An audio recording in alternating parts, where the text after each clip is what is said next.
Ay, magandang araw. Ayan. Eto na naman po tayo, mga kaengeng. Hello. Eto na naman po tayo. Wala po tayo sa bukid ngayon, pero galing po ako sa bukid. Um, Nakakuha nga po ako ng hinog na langka, di ba? So, kailangan ko po itong ayusin kasi mabubulok naman po pag na-overripe po. So, sayang naman. So, kumuha po ako ngayon ng ating pong katayin yung langka. Ayan. Kumuha po ako ng kutsilyo na may nilagyan ko po ng mantika ito para po hindi dumikit masyado yung dagta, and sa pong planggana na lalagyan ng nahihinay ko. Dito na po ako sa labas sa ganito dahil sa loob po masyadong magiging makalat.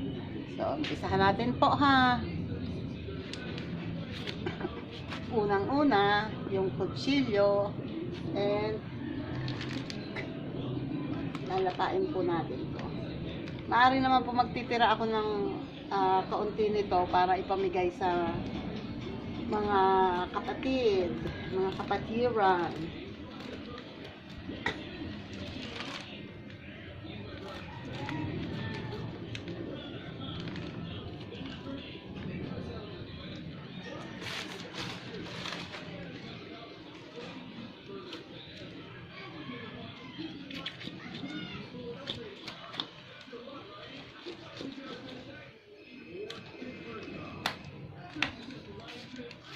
Wow!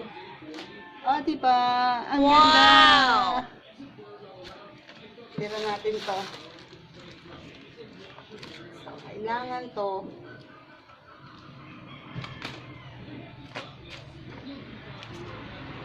Iyakin natin.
Eto, hindi natin mahihimay ito ng madali kung ganito lang. So, tanggalin natin itong hinahawakan ko, yung pinaka-ubod niya.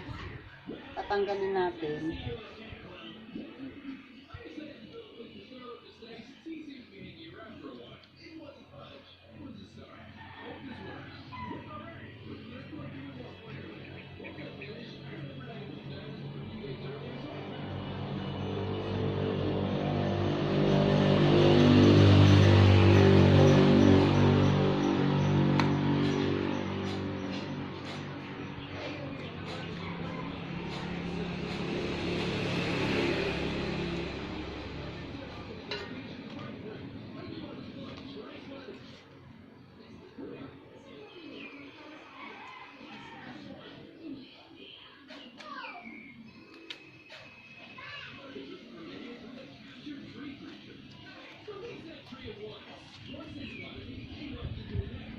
Yan.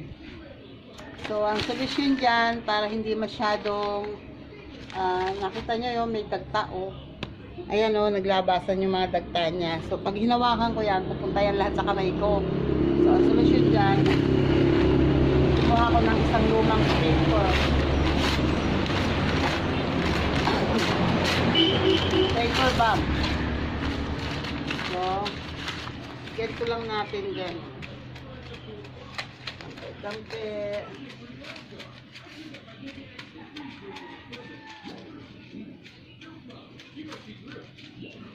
And presto. Ayan na nandito na lahat yung dagta. So, So, pwede ko na yan himayin na hindi ako nadadagtaan masyado.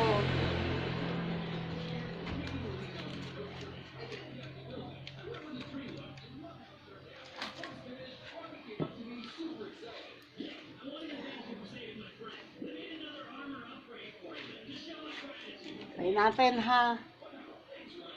Malinis ang kamay ko ha.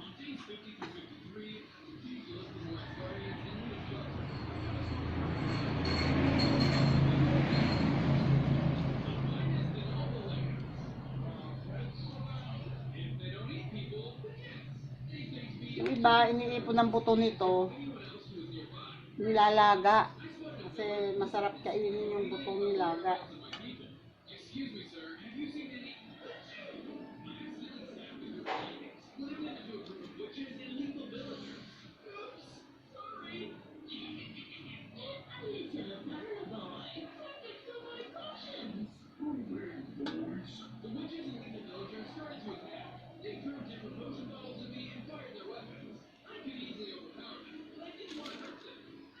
Sarap tong gawing salad. Simple lang. Para hindi masira. Lagyan nyo ng all-purpose cream and condensed milk. Tapos lagay nyo sa isang canister, lagay nyo sa freezer. O yun, meron na kayong unti-unti.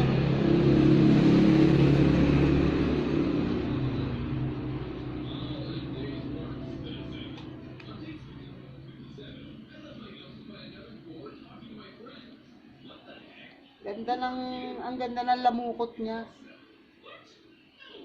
Hindi ko lang nakayang maghimay kahapon kasi napagod ako. Pero dapat ito mas maganda kung kahapon pa to. Kahapon pa to na himay. Malipong-lipong sana ito.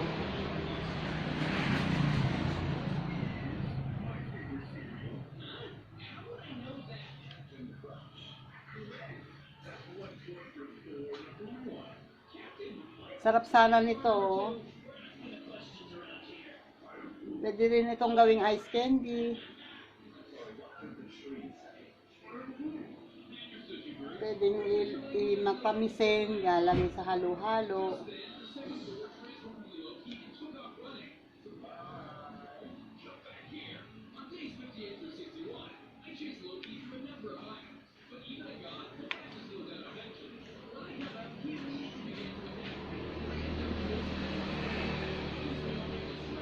Tanggalin nyo lang yung yung mga ganito. Alisin lang yan. Kasi hindi naman yun ang laman talaga. Ito ang laman, no. Alisin natin yung buto. And then presto, may sariwang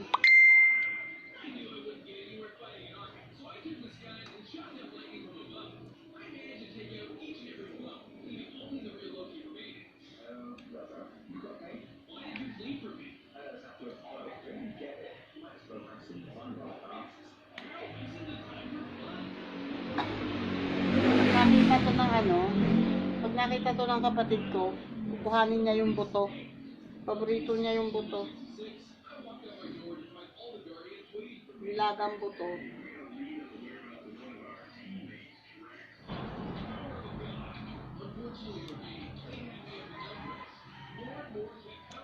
Tagal-tagal tong gagawin na to.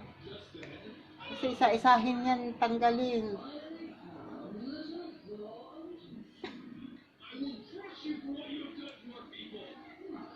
I-freezer ko to para unti-unti may magagamit ako kung may gusto akong lutuin na minatamis or ice candy or halo-halo. Yan. Pero mas gusto ko to yung kinakain ng ganito lang, yung hindi niluto.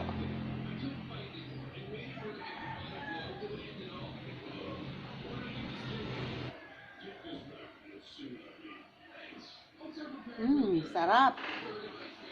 Sarap nito.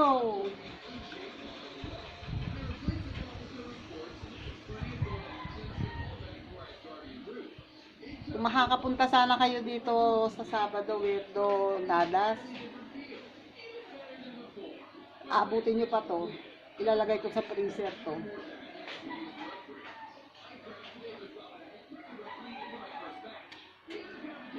Ayan, no? Merong may langka na hindi ganito kaganda yung lamukot. Meron naman na mas maganda pa kaysa sa dito. Yung mas makapal and mas kakaunti ang buhukan. Ang tawag nila dito sa mga buhukan.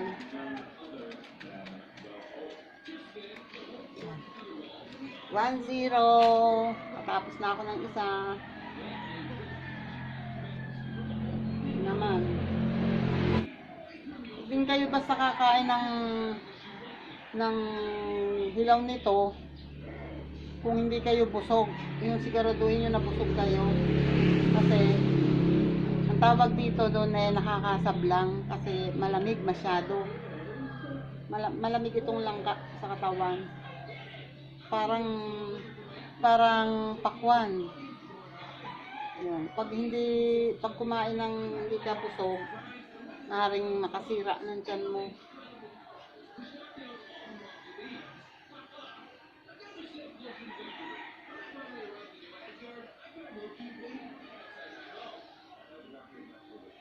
Saka ito mabigat sa tiyan.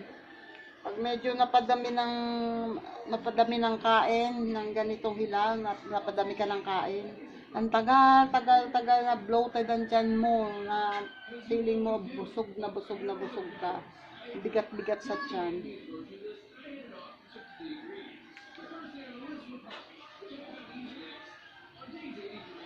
Kasi rin lang natin yung balok ng buto para hindi naman kasi masarap yun. Mapaklay ko. Kailangan dito lang. Ito, tatanggalin natin yan, no.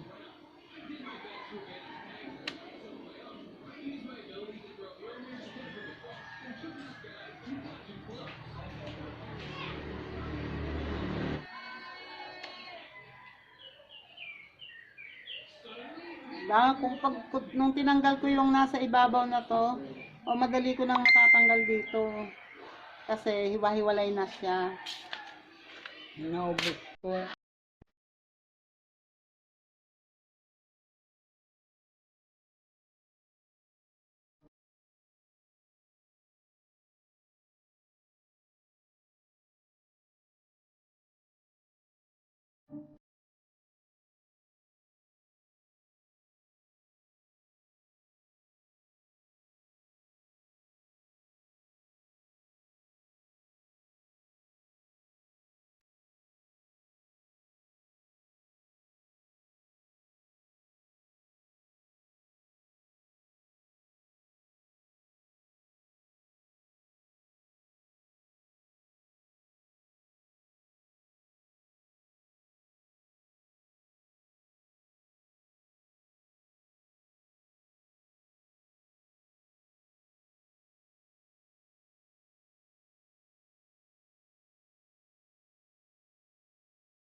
Dadalan ko pala si Emily mamaya, tatanong ko kung gusto niya, kung kumakain siya nito. Dadalan ko si Emily.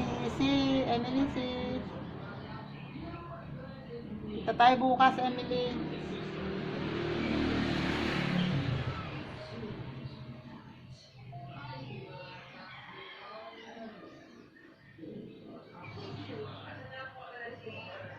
Gusto ko nang kumain. Gusto ko nang kumain, kaya lang hindi ako bagong kain ng kanin. Natatakot akong basta magsubo.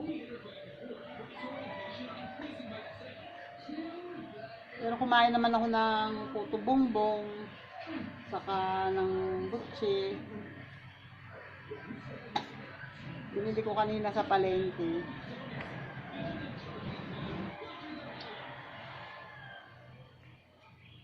Okay. Last one. O, diba? 1/4 na kaagad ako.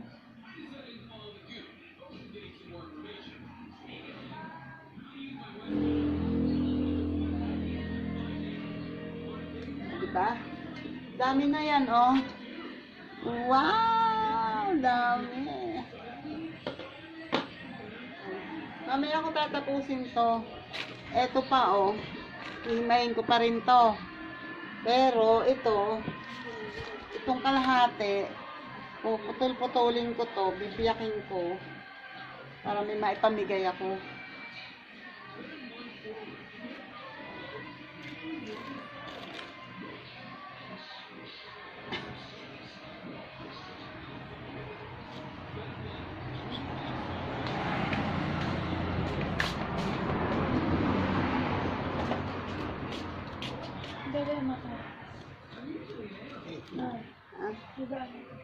Saan mo punta? Pinapatulog yata siya. Tanggalin mo naman.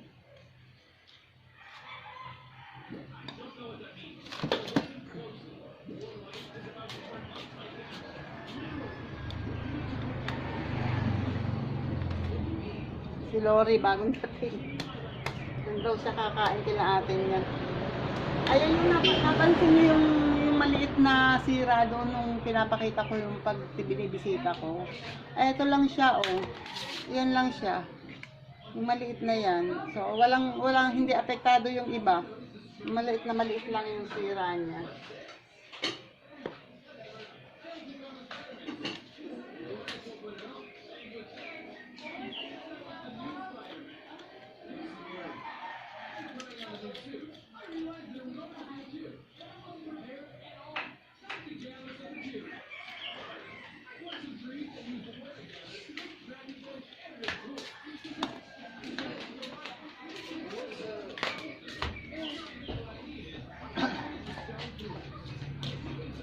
Anong ulam mo?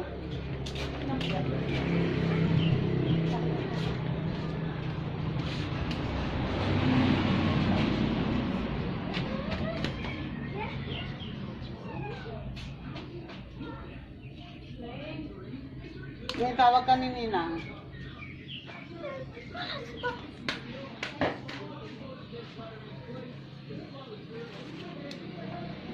Yan. Tinanggal ko na yung tinanggalan ko na ng gitna para hindi sila mahirapang himay. Nandito na rin naman yung basura. O, ayan, o.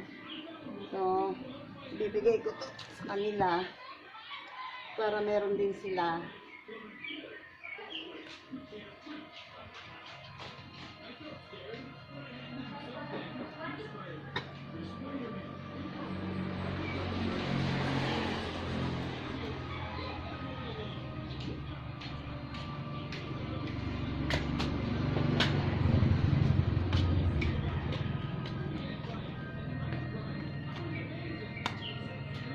Yes, ayan, o.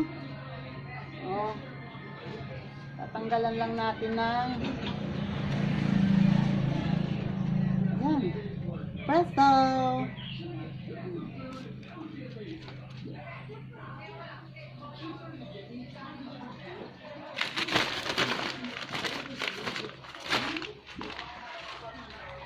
Mamaya natin tapusin. Bigay ko na to dito sa kapitbahay. Ouch! Hindi na makatayo agad ang lola. Wait, ha? Titingnan ko kung naandito ang kapitbahay.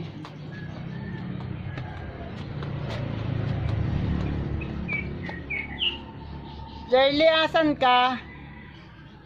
Jerly? Jerly? Jerly? Hala, wala. Yan kami meron. Oo nga eh. Ang problema, wala ngayon. Wait lang ha. Tingnan ko. Ay, sarado ang pinto. May saan tayo? Ha? Hindi nga, malusog. Yung pagbibigyan ko, wala. Tingnan ko lang dito sa likod. Kasi kadalasan yun, andito lang sa likod.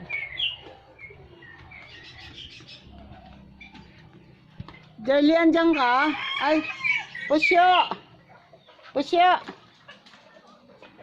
Pusyo! Bigay mo sa nanay mo.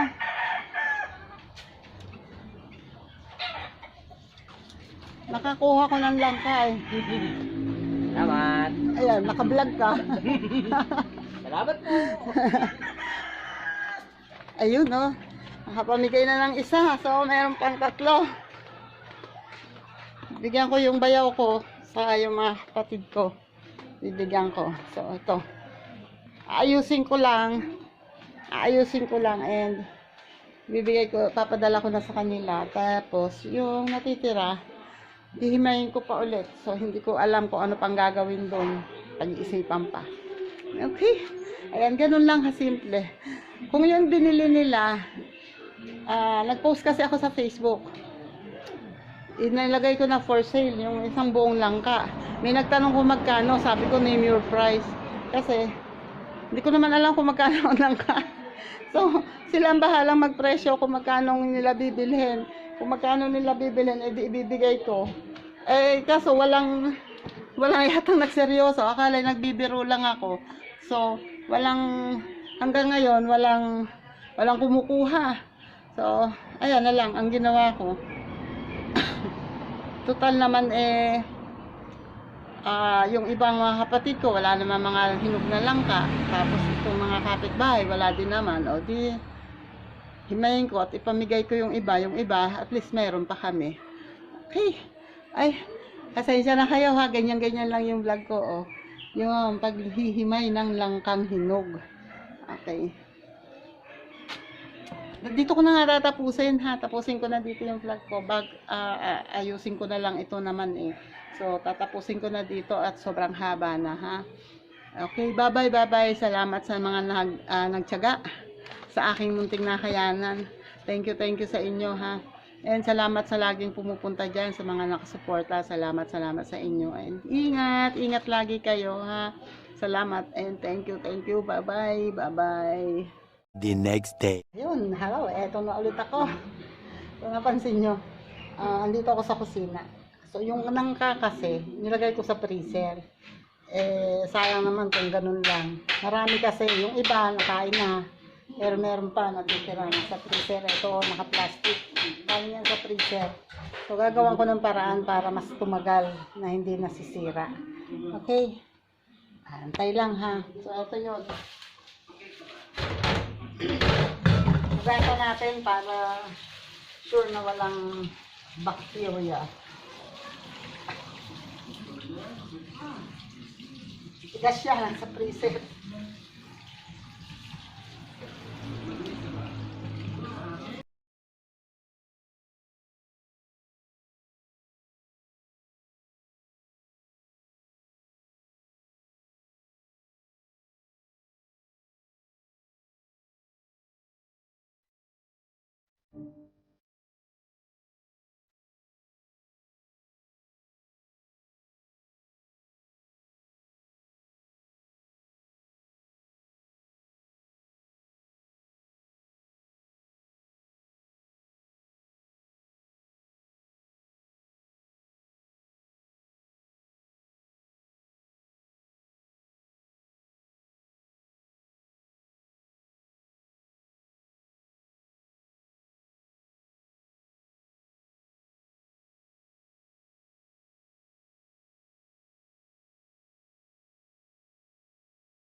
Ito na siya, oh. So, iti-try natin para sure na ano, hindi matubig. O, yan o. Wala naman siya masyadong tubig. So, lagay lang natin dito. Okay, wait lang ha.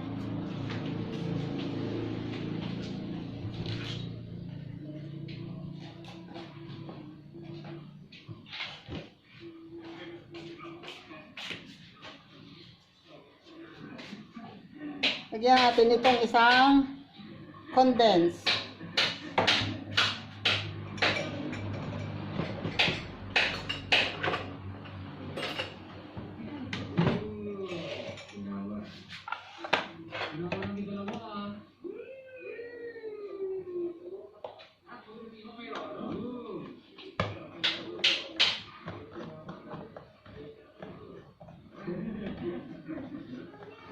Ako pag bumibili ako ng ano, pag gagawa ako ng ganito, bumibili ako ng gatas. Tapos pinipili ko yung original. Iba kasi ang lasa pag yung original. Mas iba ang linamnam. Akala lang ng iba, nakakatipid pag yung mura ang bibilhin.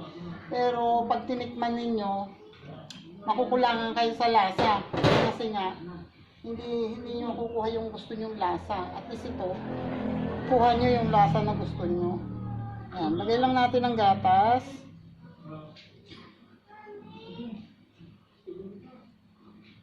Ito na, mamaya natin nilagay yan.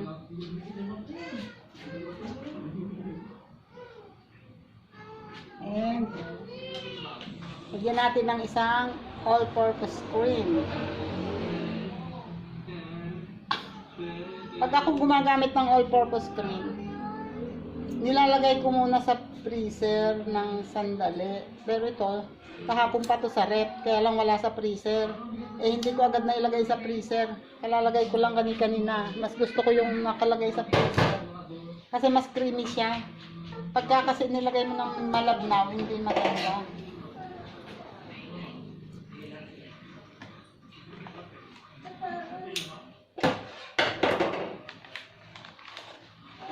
So, lagay natin. Yan o, tignan mo, hindi agad nakalagay sa freezer yan, kaya medyo malabnaw. Mas maganda kasi yung creamy, yung mas malapot. Haluin natin. Halo-halo lang yan, halo-halo lang. Hindi ko inilahat yung gatas kasi baka ako sobrang tamis.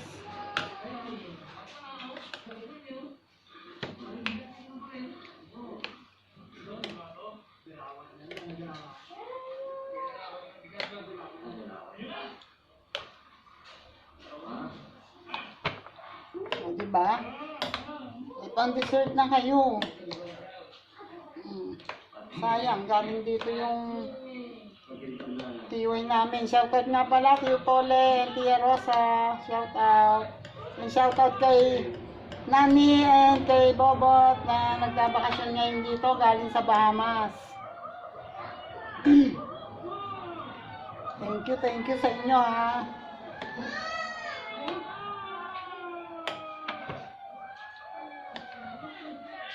Sana nandyan pa sila para napadalhan ko nito. Fresh na lang kato, hindi ito niluto. Oh, yan, ganyan lang. So, presto, meron na tayong dessert na langka.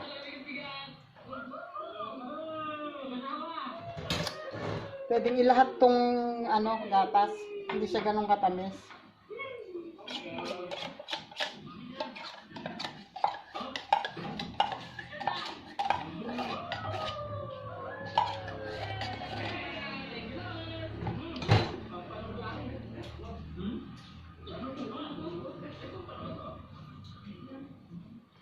Ang langga mo. O ito, meron na kaagad.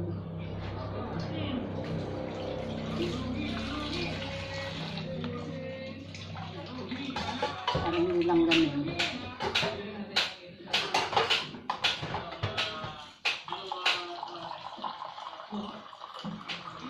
Ayan o, lalagay na lang to sa sa canister. Tapos ilalagay sa freezer. Para mas masarap kasi to kainin ng malamig.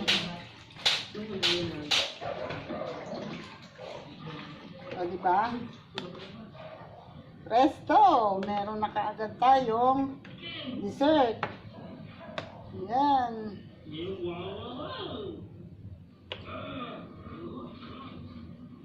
O, diba? Ayan na, oh. Ayan na. Wow, katakam. Lalo na katakam yan. Diba? Okay, dinugtong ko lang to. Dinugtong ko lang dun sa aking paghihimay ng langka. So, babay na ulit ha. Babay na talaga. Promise. Bye-bye. Salamat. Shoutout sa lahat. Ting Meng Eng. Thank you.